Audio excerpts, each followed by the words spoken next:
Hey everybody, it's Colette Baron-Reid. Welcome to another Oracle card guidance and lesson for this week of July the 15th. It's my birthday week, so I'm super happy that Wisdom of the Oracle has given us an excellent reading for the energy this week.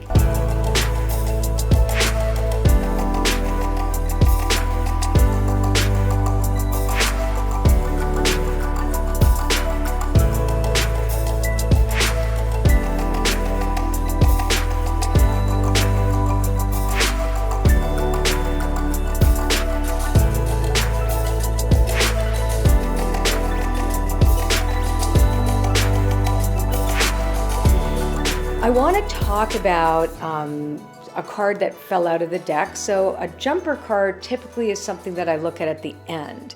But when I was shuffling the cards, the never-ending story came up as I was thinking actually about the full moon in Capricorn that's coming this week as well. So I'd like to talk about that as the first card.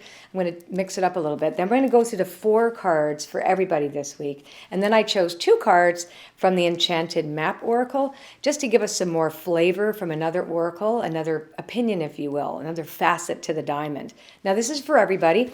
If you want a more personal reading, you're going to go to my website, colettebaronreid.com/pick, and you've got a bunch of my oracle card decks to pick from. You have Mystical Shaman, you have the Goddess deck, you have Spirit Animal, and you have Wisdom of the Oracle. And then you can choose 3 more cards and kind of tell that bigger story that's more pertinent to you specifically. But many of you tell me that this reading is usually spot on for you too. Okay, so if we look at Never-Ending Story as the kind of caveat for the week, Never-Ending Story is the way we tell our victim narrative. And last week we talked about forgiveness. I think we talked about that the week before too. So when you consider this idea that we need to clean things up, and that's actually, we're right in the middle of the eclipse season too. There's 2 eclipses in July. So we've got all this energy that's really profound and powerful along the lines of us looking to the past to really clean it up. And so when we're looking to clean things up, we're really needing to take inventory. And the full moon is when we do take inventory. What have we harvested that we can celebrate? And what needs illuminating? What has been illuminated that we need to clean up? And so if we think that we enter into this week with some fantastic cards, by the way, but with that caveat over all of it, then I can tell you a different story now. So that being the case of us really watching our behaviors, our thoughts, feelings, and beliefs, we want to be very careful. It's Mercury retrograde too. We don't want to become keyboard warriors. That's my friend Kyle Gray calls it when people go crazy on the internet and type whatever. You want to restraint of tongue, pen, and fingers. That's also what's really key during the Mercury retrograde.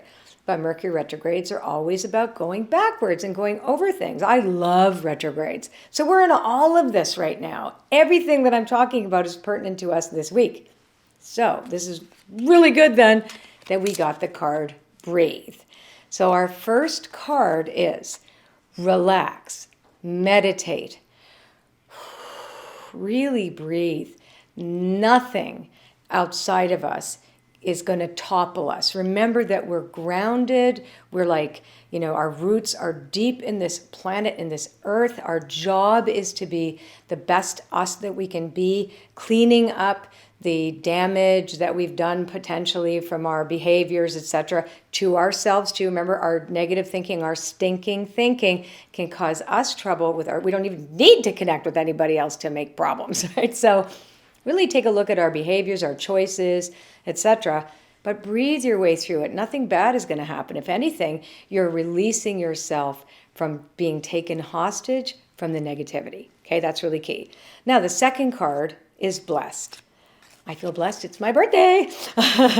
But just blessed means to be reminded that we have a relationship to a higher power. All of us do.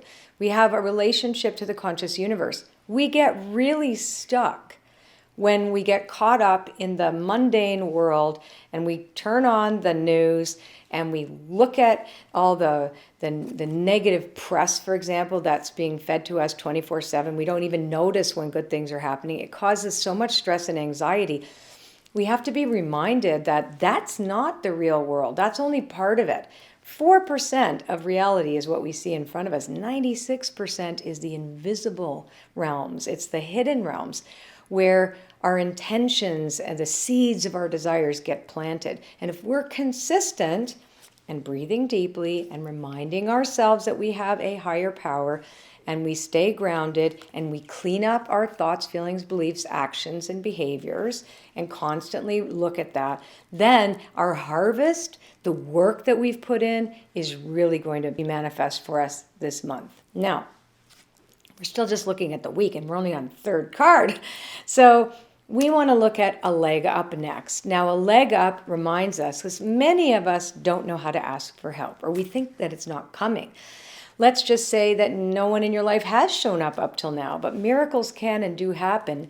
And typically, if you believe that there will be a leg up for you, that will show up for you. So we're being reminded this week to trust. We don't have to do life by ourselves. We are not in a vacuum.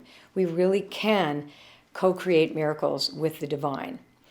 And the last card, but last but not least, is stay in the 24 hours. Here and now reminds us not to, yes, if we're going to be looking at what we need to let go of from the past, that's a good thing to do.